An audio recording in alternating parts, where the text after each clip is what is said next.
Hello everyone, welcome to the Munjal sir classes. आज हम discuss करने जा रहे हैं आपका चैप्टर नंबर 8, जो कि है इंट्रोडक्शन टू ट्रिग्नोमेट्री, क्लास 10 का।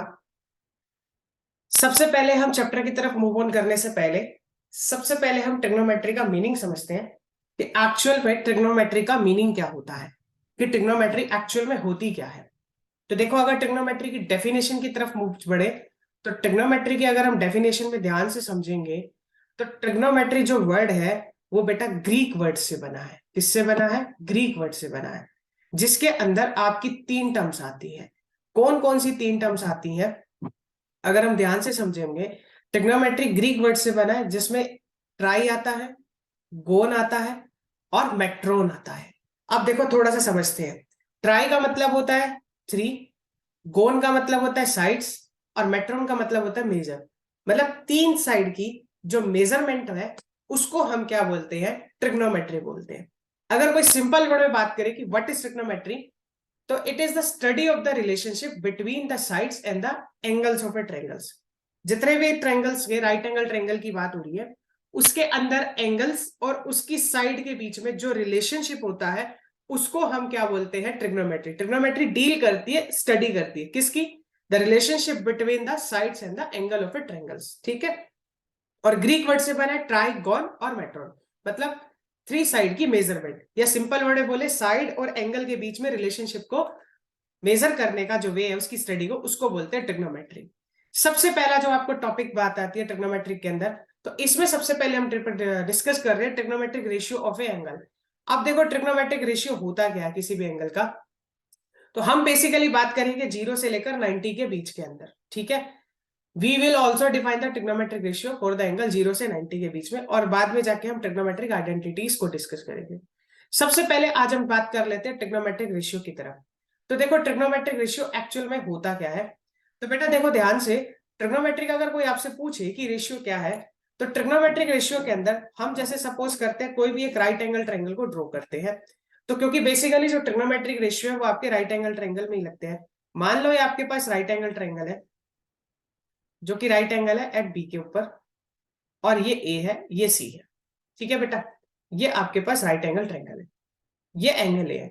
अगर आप बात करोगे ट्रिग्नोमेट्रिक रेशियो के बारे में, तो आपके पास 6 ट्रिग्नोमेट्रिक फंक्शन होते हैं। तो सबसे पहला होता है साइन थीटा। अब ध्यान से समझना, ये है क्या? मैं ए के रेस्पेक्ट में लेके चल रहा हूँ साइन ए। ये होता है आपके पास ऑल्टीट्यूड अपॉन हाइपोटेन्यूज। कई कई जगह इसको हम बोलते हैं परपेंडिकुलर अपॉन हाइपोटेन्यूज। क्या होता है? Altitude upon hypotenuse. अगर परपेंडिकुलर लिखना चाहो तो वो भी सही है आपको, तो हम लिख लेते हैं परपेंडिकुलर अपॉन हाइपोटेन्यूज। ठीक है। कॉस जो होता है बेटा, वो होता है आपके पास बेस अपॉन हाइपोटेन्यूज। क्या होता है? Base upon hypotenuse. क्लियर है? टेन जो होता है वो होता है आपके पास altitude upon base. Altitude upon base या परपेंडिकुलर अपॉन बेस, एक ही बात है। अगर परपेंडिकुलर लेके चल रहे हो तो परपेंडिकुलर ले लो। ठीक है। अब इन चीजों को थोड़ा सा समझते हैं कि हमने यहाँ पर जो भी किया वो एक्चुअल में कर क्या रही है। मैं बच्चों से हमेशा यही कहता हूं कि जब भी आप ट्रिग्नोमेट्रिक रेशियो को याद करो तो आप तीन के याद कर लो, साइन के, कॉस के, टेन के। बाकी तीन के आपको ऑटोमेटिकली याद हो जाते हैं। अब देखो, बाकी तीन के कैसे होते हैं? बाकी तीन के इसलिए हो जाते हैं क्योंकि जो आपके पास होता है, क्या बोलते हैं, कॉसेक। क्योंकि जो कॉसेक का होता है वो साइन के साथ रिलेशन होता है। जो कॉसेक ए होता है बेटा, वो 1/sin ए होता है। अब आप ध्यान से देखो, मैंने आपको बताया साइन परपेंडिकुलर अपॉन हाइपोटेन्यूज। जब आप उसका रेसिप्रोकल करोगे, कॉसेक जो होता है साइन का रेसिप्रोकल होता है, तो ये हो जाएगा हाइपोटेन्यूज अपॉन परपेंडिकुलर। ऐसे ही जब आप सेके निकालने जाओगे तो सेके जो होता है वो कॉस का रिवर्स होता है, मतलब रेसिप्रोकल। और कॉस होता है आपका बेस अपॉन हाइपोटेन्यूज, तो ये हो जाएगा आपका हाइपोटेन्यूज अपॉन बेस। ठीक है बेटा। और जो कॉट होता है, कॉट होता है आपके पास, मैं यहां पे लिख देता हूं, कोट जो होता है वो टेन का उल्टा होता है। तो कोट ए होता है 1/10 ए, और टेन जो होता है वो आपके पास परपेंडिकुलर अपॉन बेस है, तो ये हो जाएगा base upon perpendicular. I hope आपको ये कॉन्सेप्ट क्लियर होगा। मैं फिर से एक बार रिवाइज करा देता हूं। तो देखो, सबसे पहले अगर हम बात करी जाए साइन की, तो साइन होता है परपेंडिकुलर अपॉन हाइपोटेन्यूज, कोस होता है बेस अपॉन हाइपोटेन्यूज, टेन होता है परपेंडिकुलर अपॉन बेस। सिमिलरली जब आप साइन का कॉसेक के साथ करोगे तो कॉसेक होता है साइन का reverse, hypotenuse upon base perpendicular हो जाएगा, सेक हो जाएगा हाइपोटेन्यूज अपॉन बेस हो जाएगा, और कॉट हो जाएगा आपका 10 का reverse that is base upon perpendicular. I hope यहां तक आपको कॉन्सेप्ट क्लियर होगा। अब देखो हम करने क्या जा रहे हैं। जब भी आप इस तरह की चीजें को लेते हो तो एक चीज का हमेशा ध्यान रखना कि इन सब के अंदर जो आपका एंगल होगा, देखो 90 के ठीक अपोजिट तो हाइपोटेन्यूज होनी है, उसे तो कोई चेंज ही नहीं कर सकता, यहां तो हाइपोटेन्यूज होनी है। अब थोड़ा सा समझते हैं चीजों को। जब भी एंगल लोगे तो एंगल के सामने वाली जो साइड्स होगी अपोजिट, वो आपका ऑल्टीट्यूड बनेगी। फॉर एन एग्जांपल, अगर मेरे को यहाँ पे एंगल सी को ट्रीट करना होता, सी को एज एंगल लेना होता, तो मेरे पास जो ए बी है वो ऑल्टीट्यूड का काम करती। मैं फिर से रिपीट कर देता हूं मैं क्या बोल रहा हूं। मैं आपसे ये कह रहा हूं कि अगर आपको एंगल ए निकालना है, एंगल ए के रेस्पेक्ट में सारे ट्रिग्नोमेट्रिक रेशियो निकालने हैं, तो उसके जो अपोजिट होगा वो ऑल्टीट्यूड होगा, और अगर साइन सी बोलेगा तो उसके अपोजिट जो होगा वो ऑल्टीट्यूड होगा। हाइपोटेन्यूज कभी चेंज नहीं होती क्योंकि हाइपोटेन्यूज लॉन्गर साइड होती है। अगर सी लोगे तो ये ऑल्टीट्यूड होगा, ये बेस बचेगा जो बच गई। अगर ए लोगे तो ये ऑल्टीट्यूड हो जाएगा, जो बच जाएगी साइड वो बेस होगी। ठीक है, अब देखो इसी कॉन्सेप्ट को मैं आगे की तरफ लेके चलता हूं। जैसे ही आप इसी कॉन्सेप्ट को आगे की तरफ लेके चलते हो तो हम क्या देखेंगे बेटा, हम ये देखेंगे जैसे फॉर एन एग्जांपल, अब यहां तक तो आपने लिख लिया, ठीक है ना। अब जब ध्यान से देखो ये सारी चीजें आपने लिख ली, मैं एक बार थोड़ा सा रब कर देता हूं ताकि मेरे पास थोड़ा सा स्पेस क्रिएट हो जाए। अब मैं एक एग्जांपल लेता हूं और एक एग्जांपल से समझते हैं कि ये ट्रिग्नोमेट्रिक रेशियो एक्चुअली में होता क्या है और किस तरीके से ये वर्क करता है। देखो बेटा, मैं फिर से वही ट्रायंगल ले लेता हूं। राइट एंगल ट्रायंगल को मैंने ड्रॉ कर लिया।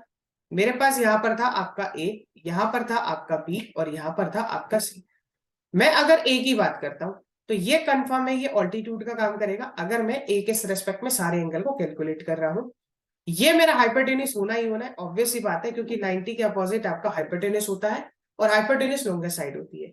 ये आपके पास बेस होना ही होना है। अगर आपसे किसी ने बोला कि साइन ए कैलकुलेट करो, तो साइन ए मैंने अभी आपको बताया परपेंडिकुलर अपॉन हाइपोटेन्यूज होता है।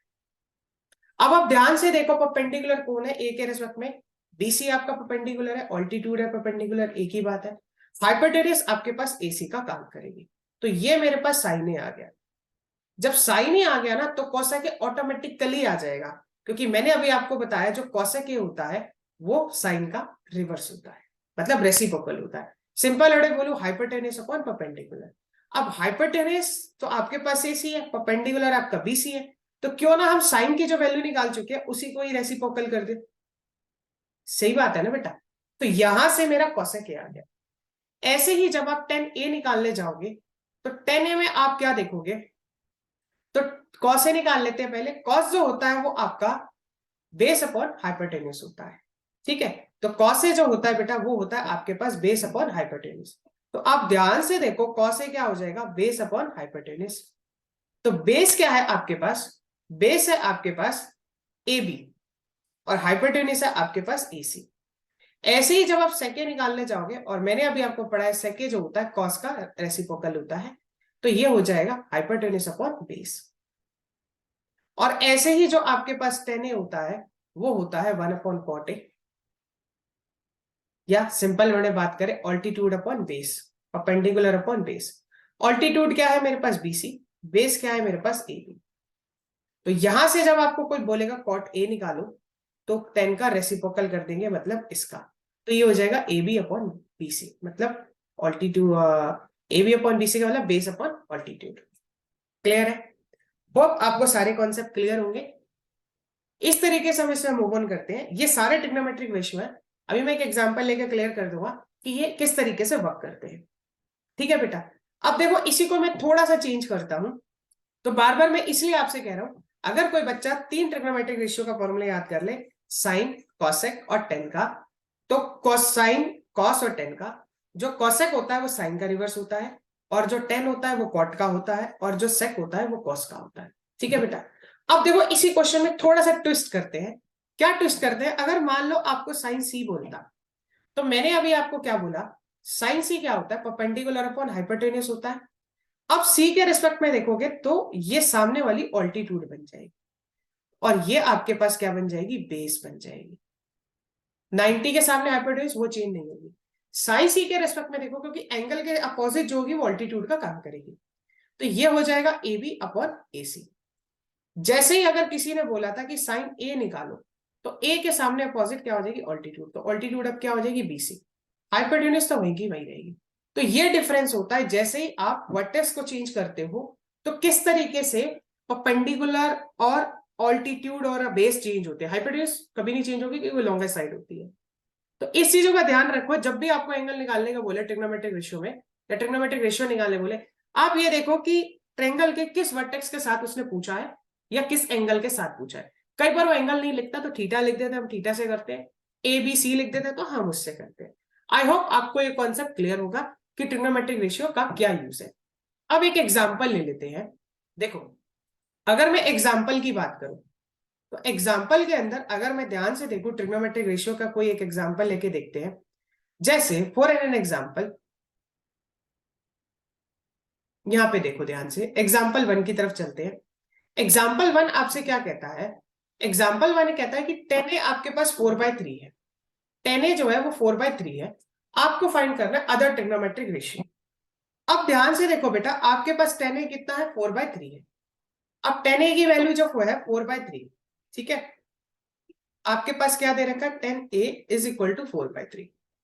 आपको कोई भी ट्रेंगल यहाँ पे बना हुआ नहीं है, हम खुद से ले लेते हैं। एंगल ए, कोशिश करो कि हमेशा एंगल ए को ना इस साइड रखो, जो भी एंगल गिवन है, क्योंकि ना तुम्हारी हैबिट बन जाती है कि ये ऑल्टीट्यूड है, ये आपका बेस है, इससे ना हमारी हैबिट बन जाती है। बाकी आप रख कहीं भी सकते हो, उससे कोई फर्क नहीं पड़ता। हाइपोटेन्यूज बी पे 90 ले लेते हैं सी आके, तो ये तो हाइपोटेन्यूज का हो ही जाएगी। अब ध्यान से देखो, बच्चे क्या करते हैं एग्जाम्स में, बच्चे ले लेते हैं कि सर 10a जो है वो 4/3 है, और 10 जब होता है वो परपेंडिकुलर अपॉन बेस होता है, मतलब ऑल्टीट्यूड अपॉन बेस होता है सर। तो सर परपेंडिकुलर जो है वो 4 हो जाएगा और बेस जो हो जाएगा वो 3 हो जाएगा। बट ऐसा आप मत लो, ऐसा इसलिए बेटा क्योंकि ये ना रेशियो है 4/3, इसलिए बोलते हैं ट्रिग्नोमेट्रिक रेशियो। जैसे फॉर एन एग्जाम्पल, अगर आपसे कोई बोले a/b की वैल्यू 1/2 है, तो आप ये नहीं कह सकते कि a की वैल्यू 1 है सर, b की वैल्यू 2 है। क्यों, 5 भी तो हो सकती है, 5/10 भी तो 1/2 होता है, 6/12 भी तो 1/2 होता है, 7/14 भी तो 1/2 होता है। तो इसलिए जब भी इस तरह की चीजें आए, तो आप उसको ना साइड को मल्टीपल मान लो, तो वो ज्यादा इजी रहेगा। तो परपेंडिकुलर है क्या, अगर ए के रेस्पेक्ट में देखूं तो बीसी, और बेस हो जाएगा आपका ए बी। तो हम यहां से क्या कर रहे हैं, बीसी को 4 ना लेकर के, बीसी क्या हो जाएगा 4 का मल्टीपल 4 के, और ए बी जो हो जाएगा वो मेरे पास 3 के हो जाएगा। आई होप यहां तक आपको चीजें समझ में आ रही होगी। अब थोड़ा सा आगे बढ़ते हैं। अब मैं यहाँ पे क्या करते हैं, पाइथागोरस। जब भी आपको ट्रिग्नोमेट्रिक रेशियो का क्वेश्चन है, पाइथागोरस तो हमेशा लगती है। देखो, अब बात करते हैं इसके हिसाब से, बीसी आपके पास कितना आ गया 4 के, एसी आ गया आपके पास, एबी आ गया 3 के। अगर मैं पाइथागोरस लगाऊंगा, एसी का square is equal to AB का स्क्वायर प्लस बीसी का स्क्वायर, तो ये हो जाएगा 9 के स्क्वायर और 16, मतलब 25 के स्क्वायर। आई होप यहां तक तो आपको क्लियर होगा। इसका मतलब एसी की वैल्यू कितनी आ जाएगी बच्चे, 5 के आ जाएगी। ठीक है, वीडियो अच्छी लग रही है तो चैनल को लाइक करो, शेयर करो, सब्सक्राइब जरूर करना बेटा। 5 के आ जाएगा, तो मेरे पास हाइपोटेन्यूज आ गई है, ऑल्टीट्यूड गिवन था, बेस था, मेरे से सारी कहानी मेरे पास हो चुकी है। अब जो पूछा है वो सारा निकालते हैं, जो जो पूछा है A to Z सारी वैल्यूज को निकालते हैं। ठीक है, आई होप यहां तक आपने नोट डाउन कर लिया होगा। देखो, अब हम थोड़ा सा आगे बढ़ते हैं। हमारा काम हो चुका है, हमारी ट्रायंगल की सारी साइड निकल चुकी है, हमारा 90% काम यहां तक हो चुका है। अब 10% काम बचा है, जो जो वैल्यूज निकालनी है वो हम कैलकुलेट कर लेते हैं। देखो, उसने हमसे बोला कि अब एक एक करके साइने निकालो। देखो 10 तो मेरे पास गिवन था 4/3, तो इसमें तो कोई सोचना ही नहीं है, कोट है तो सर इसका रेसिप्रोकल होगा ही होगा, 3/4। कॉस ये निकाल लेते हैं। कॉस क्या होता है बेटा, बेस अपॉन हाइपोटेन्यूज होता है। तो बेस मुझे साफ नजर आ रहा है 3 के है, हाइपोटेन्यूज मेरे पास 5 के है, तो मतलब कितना आ जाएगा, 3/5 आ जाएगा। ये आ गया तो सेके भी आ जाएगा, क्योंकि इसका रेसिप्रोकल होता है 1/cos ए होता है।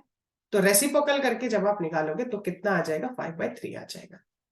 ठीक है बेटा, आई होप यहां तक आपको कॉन्सेप्ट क्लियर हो रहा होगा। बात करते हैं, साइन बचा और कॉसेक बचा। साइने जो होता है वो होता है हमारे पास altitude upon hypotenuse, perpendicular upon hypotenuse. तो अगर मैं यहाँ पे ध्यान से देखूं, परपेंडिकुलर जो है मेरे पास 4 के है, हाइपोटेन्यूज जो है वो मेरे पास 5 के है। और कितना आ जाएगा 4/5। तो cosec a में भी कोई प्रॉब्लम नहीं है, cosec a जो होगा इसका रेसिप्रोकल होता है, दैट इज 5/4। तो बेटा ये था कॉन्सेप्ट ट्रिग्नोमेट्रिक रेशियो का और ट्रिग्नोमेट्री का इंट्रोडक्शन। पहली जो एक्सरसाइज है 8.1 उसके अंदर हम यही ट्रिग्नोमेट्रिक रेशियो को लेकर के चल रहे हैं और इसी तरीके से मूव ऑन कर रहे हैं। सबसे पहले आप इक्वेट करो जो भी आपको ट्रिग्नोमेट्रिक रेशियो दे रखा है उसके ट्रिग्नोमेट्रिक रेशियो के फॉर्मूले से साइड को उसका k का मल्टीपल लो, पाइथागोरस लगाओ और फॉर्मूले लगाओ, सारी चीजें आपके हाथ में आ जाएगी। क्लियर है? आई होप आपको चीजें समझ में आ रही होगी। अगर चीजें आपको क्लियर हो रही हैं, आपको वीडियो अच्छी लग रही है तो बेटा चैनल को लाइक जरूर करें, शेयर करें, सब्सक्राइब जरूर करें। ठीक है बेटा? तो यहां तक इसकी सारी ऐसे ही वैल्यूज थी और इसी तरीके से इसने भी वही निकाला है जो हमारा आंसर आया है। ठीक है, आगे बढ़ते हैं। देखो एग्जाम्पल 2 को भी थोड़ा स्टॉप करते हैं, ट्रिग्नोमेट्रिक रेशियो से रिलेट नहीं करता, थोड़ा सा अलग है। जैसे अब मान लेते हैं ये वाले क्वेश्चन की तरफ बढ़ते हैं, एग्जाम्पल 3 की तरफ। तो एग्जाम्पल 3 में हम देखेंगे कि यहाँ पे ए बी 29 यूनिट्स गिवन है, डायग्राम भी बना हुआ है, और बीसी 21 यूनिट्स है। अब पाइथागोरस लगाना है मुझे। पाइथागोरस जब आप एसी निकालने जाओगे तो 29 के स्क्वायर में से 21 का स्क्वायर माइनस करेंगे, ठीक है, जो कि आएगा आपका 400, और उसका जब आप रूट लोगे तो ये बन जाएगा 20। तो मेरे पास तीनों साइड आ चुकी है। ठीक है, अब यहां पर मुझे क्या निकालना है, डिटरमाइन करनी है value cos square theta minus sine square theta. ठीक है बेटा, जब भी आपके पास ट्रिग्नोमेट्रिक फंक्शन का स्क्वायर हो तो वो एक्चुअली में उसकी वैल्यू का स्क्वायर होता है। अगर कोई बोले cos स्क्वायर थीटा तो आप इसको cos थीटा का होल स्क्वायर लिख सकते हो। ठीक है, क्योंकि ट्रिग्नोमेट्रिक फंक्शन में कभी भी एंगल का स्क्वायर नहीं होता, उसकी वैल्यू का स्क्वायर होता है। क्लियर है? आगे बढ़ते हैं। अब यहां तक ध्यान से देखो, मुझे पहले cos थीटा निकाल लेता हूं। तो cos थीटा जो होता है बेटा वो होता है मेरे पास, मैं थोड़ा सा स्पेस क्रिएट कर लेता हूं ताकि आपको क्लियर आ जाए समझ में। देखो अब मैं क्या करता हूं, यहाँ पे cos थीटा निकाल लेता हूं। तो cos थीटा जो होता है वो होता है बेस अपॉन हाइपोटेन्यूज, और बेस मेरे पास यहाँ पर है 21, हाइपोटेन्यूज मैंने 20 निकाल चुका था। तो हाइपोटेन्यूज मेरे पास कितनी है 29, सॉरी बेस है मेरे पास 21, ऑल्टीट्यूड मैंने 20 निकाला था, हाइपोटेन्यूज है मेरे पास 29। ठीक है बेटा, 21 और 29, और जो साइन थीटा है वो होगा ऑल्टीट्यूड अपॉन हाइपोटेन्यूज, मतलब परपेंडिकुलर अपॉन हाइपोटेन्यूज। परपेंडिकुलर मेरी 20 निकली थी, हाइपोटेन्यूज मेरे पास अभी भी 29 है। अब ध्यान से देखो, मुझे चाहिए था cos square theta plus sine square theta. तो अगर cos square theta plus sine square theta निकालने जाओगे तो 21/29 का स्क्वायर प्लस 20/29 का स्क्वायर है। आप चाहो तो इसमें से 1/29 के स्क्वायर को कॉमन ले सकते हो, तो अंदर बच जाएगा 20 का स्क्वायर प्लस 21 का स्क्वायर। 20 का स्क्वायर जो होता है बेटा 400 होता है, 21 का स्क्वायर 441, मतलब ये बन गया आपका 881। और 29 का जो स्क्वायर होता है, सॉरी 841, 21 का जो स्क्वायर होता है 29 का, सॉरी वो भी 841 होता है। तो कट करके मेरा 1। एक बार मैं फिर से रिपीट कर देता हूं कैसे किया। सबसे पहले मैंने cos थीटा निकाला जो कि बेस अपॉन हाइपोटेन्यूज होता है 21/29, फिर मैंने sin थीटा निकाला, फिर मैंने इस वैल्यू में सब्स्टिट्यूट किया, मैंने होल स्क्वायर ना करके कॉमन ले लिया। अगर आप चाहो कि होल स्क्वायर कर लो तो आप होल स्क्वायर भी कर सकते हो, क्योंकि 21 का जो स्क्वायर होता है 441 होता है और नीचे 841 होता है, और 20 का स्क्वायर होता है 400 और उसका भी 841। जब आप ऐड करोगे तो 841/841 आ जाएगा, जो कि कट करके 1 हो जाएगा। क्लियर है? आगे जाके आप पढ़ोगे कि sine square theta plus cos square theta 1 होता है, वहां से भी आप चीजों को समझ जाओगे कि 100% सर इसका आंसर 1 आने वाला है। नेक्स्ट चलते हैं, अब बोल रहा है cos square theta minus sine square theta. तो अभी आपने cos थीटा की जो वैल्यू निकाली थी वो निकाली थी 21/29 का स्क्वायर, साइन थीटा की जो वैल्यू निकाली थी 20/29 का स्क्वायर निकाली थी। तो जब आप ध्यान से देखोगे कि 21 का स्क्वायर होता है 441 माइनस इसका होता है 400 और इसका होता है 841, सॉल्व करोगे तो 41/841 आपका आंसर आ जाएगा। क्लियर है बेटा? तो इस तरीके से चीजों को मूव ऑन करते हैं, इसी तरीके से हम ट्रिग्नोमेट्रिक रेशियो को पढ़ते हैं। आगे अगर आप बात करोगे एग्जाम्पल 4 और 5 के में, तो एग्जाम्पल 4 और 5 भी कुछ इसी तरीके के हैं। एक बार एग्जाम्पल 4 देख लेते हैं। देखो एग्जाम्पल 4 किस तरीके से वर्क कर रहा है। अगर मैं एग्जाम्पल 4 को ध्यान से देखूं तो एग्जाम्पल 4 में आपसे वो ये कहता है कि in a right angle triangle at B पर कोई भी राइट एंगल ट्रायंगल है जिसमें tan ए आपका 1 है, आपको प्रूफ करना है 2 sin A cos A is equal to 1। अब ध्यान से देखो ट्रायंगल राइट एंगल किस पर है, बी पर है, तो इसका मतलब ए और सी आप कहीं भी ले सकते हो, जहां भी आप लेना चाहो। आपको क्या दे रखा है, tan A is equal to 1 के बराबर दे रखा है। इसका मतलब हो गया tan ए अगर ए है तो ऑल्टीट्यूड ये काम करेगा, मतलब परपेंडिकुलर, ये बेस का काम करेगा, ये हाइपोटेन्यूज का काम करेगा। तो इसका मतलब ये हो गया कि ये किसके बराबर है, बीसी अपॉन ए बी के बराबर। इसका मतलब जब आप क्रॉस करोगे तो ए बी की जो वैल्यू आ जाएगी बीसी के बराबर आ जाएगी। क्लियर है बेटा? यहां तक तो चीजें बहुत सिंपल है। मैं जब दो चीजें बराबर है तो इसको मैं के ले सकता हूँ से, भाई अगर दो साइड बराबर है तो मैं उसको किसी कांस्टेंट के बराबर ले सकता हूँ, मैंने के बराबर ले लिया। ठीक है, आगे बढ़ते हैं थोड़ा सा कॉन्सेप्ट को। अब अगर मेरे पास ध्यान से देखो साइड जो आ गई के आ गई, तो मैं यहां से हाइपोटेन्यूज को निकाल सकता हूँ। ये साइड मेरे पास के है, ये भी मेरे पास के है, तो मैं एसी को निकाल सकता हूँ। एसी का जो स्क्वायर होगा इन दोनों के स्क्वायर के सम के बराबर होगा, मतलब के स्क्वायर प्लस के स्क्वायर 2 के स्क्वायर। आप रूट लोगे तो रूट 2 आ जाएगा 2 पे, और के स्क्वायर से के आ जाएगा। फिर से बताता हूँ, स्क्वायर था तो के आ जाएगा, 2 पे रूट आ गया, रूट 2 के आ गया, तो मेरे पास ये आ गया रूट 2 के। बस क्वेश्चन हो चुका है खत्म। अब आपको क्या निकालना है, 2 sin A cos A is equal to 1 के बराबर प्रूफ करना है। तो चीजें हो चुकी हैं खत्म। अब ध्यान से देखो, सबसे पहले निकाल लेते हैं 2 sin ए इंटू cos ए, एलएचएस ले लेते हैं। 2 एज इट इज, sin ए होता है परपेंडिकुलर अपॉन हाइपोटेन्यूज, ये होता है बेस अपॉन हाइपोटेन्यूज। ये मेरे पास के था, ये मेरे पास के था, ये मेरे पास रूट 2 के था। ठीक है, तो सारी वैल्यूज को डालते हैं। परपेंडिकुलर है मेरे पास के, हाइपोटेन्यूज है मेरे पास रूट 2 के। ठीक है, यहां पर बेस है मेरे पास के, यहां पर भी रूट 2 के है। ठीक है, तो जहां तक मैं देख पा रहा हूं ध्यान से समझो, ऊपर है नीचे रूट 2 और रूट टू मिलके आ गया 2, ऊपर आ गया के स्क्वायर, तो 2 के स्क्वायर, और नीचे भी ध्यान से देखो क्या आ गया, 2 के स्क्वायर आ गया। 2 के स्क्वायर से 2 के स्क्वायर कट गया, आंसर आ गया आपके पास 1। तो और यही आपको प्रूफ करना था और आपने इसको प्रूफ कर दिया। आई होप आपको ये कॉन्सेप्ट क्लियर होगा। आज हमने डिस्कस किया बेटा, मैं फिर से बता देता हूं, आज हमने क्या क्या डिस्कस किया। ट्रिग्नोमेट्री की डेफिनेशन डिस्कस करी कि एक्चुअल में डेफिनेशन क्या होती है, ट्रिगोनोमेट्रिक के रेशियो डिस्कस करें और उनका फॉर्मूला क्या होता है। तीसरा हमने क्या किया कि उनको अप्लाई कैसे किया जाता है ट्रिग्नोमेट्रिक रेशियो को। होप आपको आज का कॉन्सेप्ट अच्छा लगा होगा। अगर आपको आज की वीडियो अच्छी लगी है बेटा, चैनल को लाइक करो, सब्सक्राइब करो और नोटिफिकेशन बेल को ऑन करो। चैनल की स्पेलिंग गलत लिखी है मैंने। लाइक करो, शेयर करो, सब्सक्राइब करो और कमेंट सेक्शन में जरूर बताओ कि आज का लेक्चर आपको कैसा लगा। नेक्स्ट क्लास में हम 8.1 वीडियो के 8.1 एक्सरसाइज की तरफ मूव ऑन करेंगे, जो कि इसी के ऊपर बेस्ड है 8.1। धीरे धीरे इसी चीज को हम आगे बढ़ाएंगे। ठीक है बेटा, तब तक अपना ध्यान रखिए। टेक केयर, बाय बाय बेटा।